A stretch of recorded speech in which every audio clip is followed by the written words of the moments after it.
Évangile de Jésus-Christ selon saint Jean, chapitre 3, des versets 16 à 18.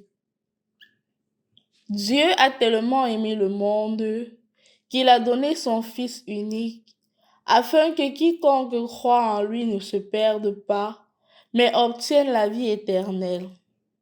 Car Dieu a envoyé son Fils dans le monde, non pas pour juger le monde, mais pour que par lui le monde soit sauvé. Celui qui croit en lui échappe au jugement. Celui qui ne croit pas est déjà jugé, du fait qu'il n'a pas cru au nom du Fils unique de Dieu. Au nom du Père et du Fils et du Saint-Esprit, Amen. Loué soit Jésus-Christ. Et bonne fête de la solennité du mystère de la Sainte Trinité. Ça vient du grec mysterion, qui ne signifie pas quelque chose qui est impossible à découvrir. Généralement, quand on parle du mystère, on a l'impression que c'est quelque chose qui est impossible à découvrir. Non, c'est plutôt quelque chose qui demande un effort. Et plus tu entres, plus ça devient large et ça devient davantage difficile à cerner toutes les particules. Je donne un exemple. Il y a de cela quelque temps, j'ai écrit sur le tableau avec les étudiants qui me demandaient justement le sens du mot mystère. J'ai écrit un gros B. J'ai dit, c'est quelle lettre ici? Ils m'ont dit, c'est la lettre B. Après, j'ai diminué, j'ai écrit un A, mais de très petite dimension. Et ceux qui étaient devant ont été capables de dire que c'est A. Et je me suis encore mis, j'ai écrit un petit J tellement minuscule. De leur position, ils étaient incapables de voir, de lire cette lettre J. Mais puisque j'étais très proche, j'ai dit que c'est la lettre J. Je leur disais en fait que c'est cela le mystère. Le mystère n'est pas le fait que c'est quelque chose qui est impossible, mais plus tu entres, plus il te faut du matériel plus sophistiqué pour pouvoir le discerner, pour pouvoir le comprendre et le voir. C'est ainsi que parfois certaines choses, à l'œil nu, ce n'est pas possible de voir. Il faudrait du microscope. Et même certaines choses, il faudrait des microscopes très sophistiqués. Il y a des choses même que de nos jours, c'est impossible de voir parce que la technologie ne l'a pas encore permis. Il faudrait encore des outils davantage sophistiqués pour pouvoir cerner. Cela ne voudrait pas pour autant dire que parce que mes yeux ne voient pas, ça n'existe pas. C'est la même chose avec le mystère de la Sainte Trinité. De ce fait, l'outil capable de pouvoir nous aider à comprendre ce mystère-là, c'est ce qu'on appelle la foi.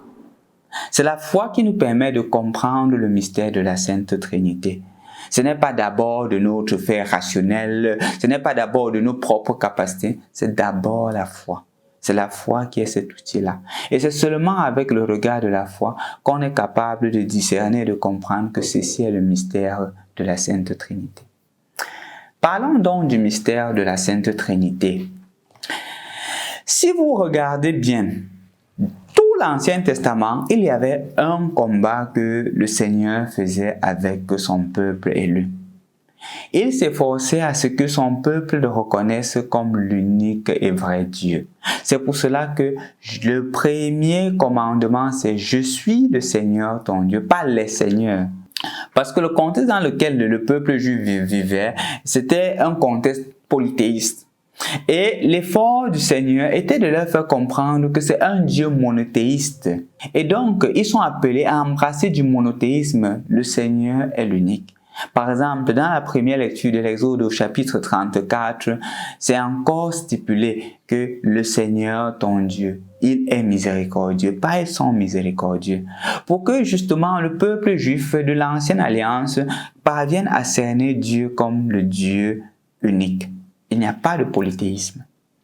Maintenant, plus tard, avec l'avènement de Jésus qui était déjà annoncé depuis dans le livre d'Ézéchiel et par les prophètes, le Seigneur nous fait comprendre que, en fait, ce n'est plus seulement un monothéisme strict, c'est un monothéisme trinitaire. Dans la mesure où Dieu, en la personne de Jésus, s'incarne. Nous le trouvons dans le prologue de Saint Jean, son premier chapitre. Au commencement était la parole était auprès de Dieu et la parole était Dieu. Il était le commencement de toutes choses. C'est le prologue qui nous fait comprendre que Jésus est le Fils de Dieu et Dieu. C'est pour cela que dans le 8e chapitre, on dit que les Juifs se plaignaient de Jésus, non seulement parce qu'il faisait de Dieu son Père, mais se faisait ainsi l'égal de Dieu. Justement parce que Jésus s'identifie comme la deuxième personne de la Sainte Trinité. Et quand on regarde déjà à partir du chapitre 14 de Jean, il parle d'un autre défenseur, un autre avocat. Et justement, quand il parle d'un autre, il se présente comme le premier avocat, qui est l'Esprit Saint. Et l'Esprit Saint qui doit guider la communauté, c'est l'Esprit Saint qui guide la communauté dans la vérité tout entière. D'où le mystère de la Sainte Trinité. Quelqu'un m'avait dit une fois, mais mon père, pourquoi est-ce que ce mystère de la Sainte Trinité, Dieu ne l'a pas révélé au tout début? Je dis toujours que la révélation, elle est progressive. C'est un peu comme le processus de croissance de la personne. Quand on est porté par les parents. On n'est pas dépendant. Et à peut-être l'âge de 7 mois, 8 mois, on commence à ramper. Quand on commence à avoir 1 an et plus, on marche sur les 2 pieds. On ne peut pas demander à celui qui est porté sur les parents les mêmes choses que la même chose à celui qui rampe ou peut-être à celui qui marche, à celui qui a l'âge adulte. La révélation, elle est progressive. De la même manière, la révélation du mystère de la Sainte Trinité est devenue progressive. C'est la même chose, par exemple, avec la situation du mariage. Quand les disciples disent à Jésus que si c'est le cas, cela ne vaut pas la peine de se marier. Jésus dit que c'est à cause de la dureté de votre cœur que ceci a été prescrit. Mais dans le plan de Dieu, c'était ceci. De la même manière, la révélation du mystère de la Sainte Trinité s'est faite de façon progressive. Et de la même manière que nous grandissons, de la même manière notre foi doit grandir, au point d'arriver au mystère de la Sainte Trinité qui est en effet le secret de Dieu. De ce fait, chers frères et sœurs dans le Christ, le mystère de la Sainte Trinité, c'est le mystère de 3 personnes en un seul Dieu, égaux mais distincts. Ça veut dire que le Père est Père, le Fils est Fils, le Saint-Esprit est Saint-Esprit. Ils sont égaux, mais ils sont distincts dans la mesure où le Père demeure le Père, le Fils demeure le Fils et l'Esprit Saint demeure l'Esprit Saint. C'est ça le mystère de la Sainte Trinité. Et on peut apprendre beaucoup de ce mystère, ou du moins de l'identité de Dieu, parce que Dieu est déjà communion. Ça veut dire que le fait que nous soyons créés non pas en personne unique, mais en société, en communion, implique justement le reflet que nous avons de Dieu. Dieu qui est communion voudrait aussi que nous soyons en communion. Voudrait aussi que la personne qui est à côté de moi, la personne avec qui je vis, ne soit pas une personne qui n'existe pas, mais une personne qui a de la valeur, une personne avec qui je suis appelé à cheminer. Ils sont égaux. Dans la mesure où Dieu partage ses privilèges avec le Fils et ses privilèges avec le Saint-Esprit. Nous vivons dans un monde où le pouvoir a toutes les places.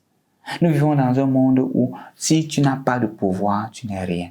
Et non seulement n'a pas avoir le pouvoir, mais avoir un pouvoir dans le but de montrer aux autres que je suis le suprême, de montrer aux autres que je suis fort, de montrer aux autres que je suis plus que toi, et justement d'écraser les autres.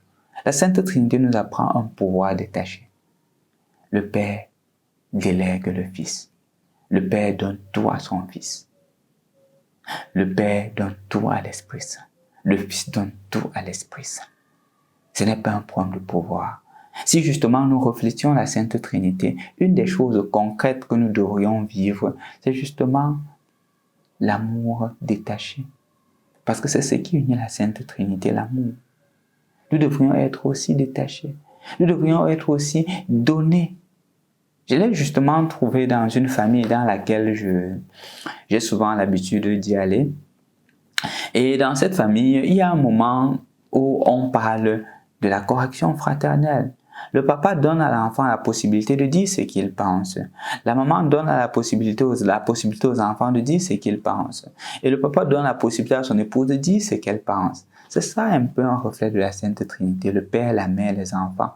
Au point où il y a un dialogue, il y a une ouverture et justement il y a un échange qui fait à ce que les enfants ne se sentent pas en dessous des parents, même s'ils savent que les parents sont les parents, mais ils ont une certaine liberté de pouvoir dire ce qu'ils pensent, de pouvoir dire merci aux parents, de pouvoir exprimer leur mécontentement aux parents. Et c'est ça la communion.